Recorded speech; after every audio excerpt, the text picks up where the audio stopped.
You lived through it. All of it. Your first breath. The first time you saw your mom's face. The first time you tasted something sweet, and your whole body reacted like it just discovered magic. And you don't remember a single second of it. Not one. Most people brush this off with, well, babies' brains just aren't ready yet. That's the answer everybody gives. It's also flat out wrong. And once you hear the real reason, you're going to look at every baby photo you own a little differently. Here's the kicker. Your baby brain wasn't too weak to remember anything. It was actually working overtime. It just so happens that the same process building you into, well, you, was also wiping the hard drive clean behind the scenes. Back in 1905, Sigmund Freud slapped a name on this whole mystery. He called it infantile amnesia. Fancy term, simple idea. Every human being on the planet has this weird blackout covering their earliest years. But hold on. Babies can absolutely form memories. Scientists proved this decades ago. In the 1980s, a researcher named Carolyn Rovey Collier ran a stupidly simple experiment that turned out to be a huge deal. She tied a ribbon from a baby's ankle to a mobile hanging over the crib. The babies figured out real quick that kicking their little leg made the mobile dance around, and they loved it. Days later, she brought the same babies back. Guess what? They remembered. They started kicking immediately, like their leg had a memory of its own. Even 2-month-olds held on to that memory for a couple days.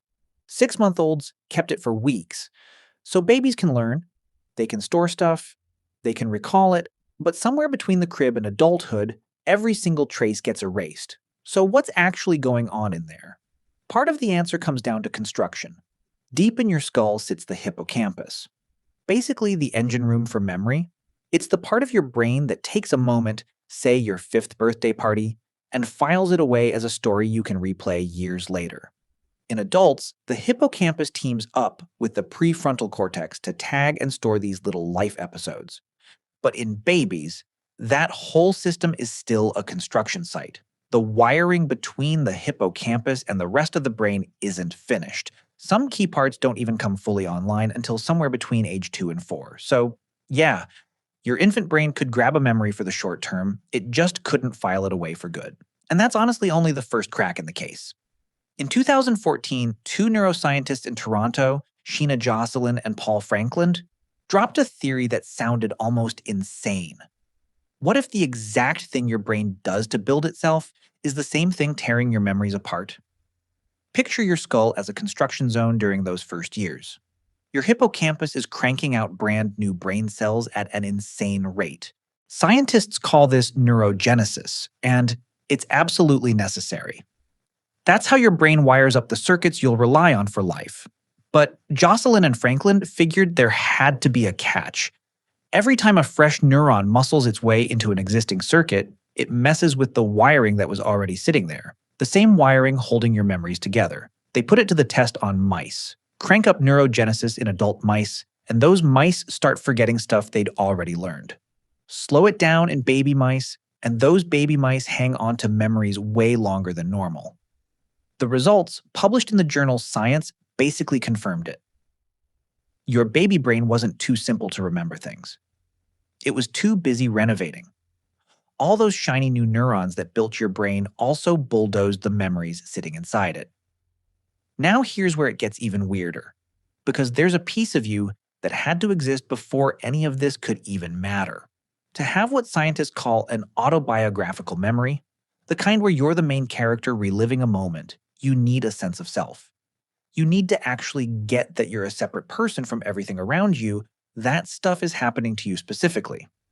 Psychologists Mark Howe and Mary Courage dug into this back in the late 90s, and they argued that before roughly 18 to 24 months old, babies don't even recognize themselves as their own individual person. There's a classic test for this. Dab a little rouge on a baby's nose, sit them in front of a mirror. Before 18 months, they'll stare at the reflection like it's some other random kid. They won't touch their own nose. After 18 months, they reach right for it. They get it. That's me in there. And that moment lines up almost perfectly with the earliest point autobiographical memories can even start forming. So there was no you back there yet to do the remembering. Not the way you experience yourself right now. No narrator running in the background, packaging your life into a story that belongs to somebody, which honestly raises a pretty unsettling question. If there was no continuous you back then, and the brain holding your earliest experiences got completely rewired, since is the baby in your old photos even you?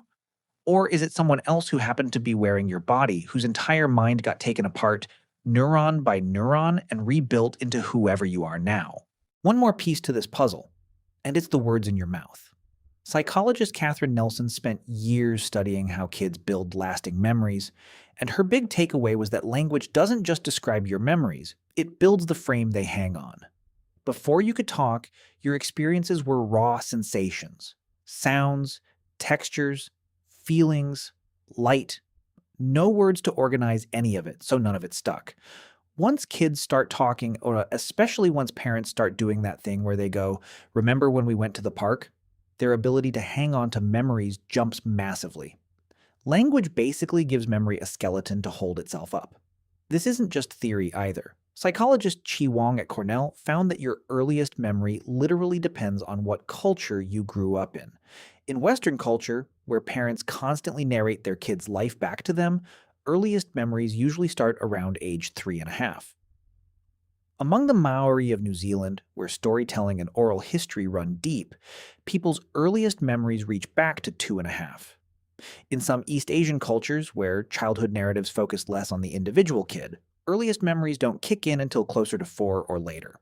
Your culture is literally rewriting how far back your brain can reach. And here's the part that should really mess with your head. Because your earliest memory system was still under construction, it's shockingly easy to plant a memory that never happened. Researchers have shown adults a fake childhood photo, tell them a made-up story about it, and within weeks, some of those adults will swear they remember the event in vivid detail. The smell, the sounds, all of it. If your brain can be talked into inventing a memory of a fair you never went to, imagine how fragile those first real years were before the system even had guardrails. So here's the real answer. All stacked up together. Your hippocampus wasn't finished being built. The flood of new neurons wrecked the wiring holding your earliest memories. You didn't even have a self yet to hang experiences onto, and you had zero language to give any of it structure. It wasn't one single thing. It was everything happening at once. Every human who has ever lived has this exact same blackout. Every person you know has a black hole sitting where their earliest years should be, and the reason isn't that your brain messed up, it's that your brain had a way bigger job to do. It wasn't failing to remember, it was becoming you. And that meant tearing down the person you were before you even got the chance to know them. If this messed with your head a little, imagine what happens to your memory when you're actually trying to remember something on purpose, and your brain lies to you anyway. That's next. Hit subscribe so you don't miss it, and drop a comment. What's the earliest memory you've got? Let's see how far back everyone's really goes.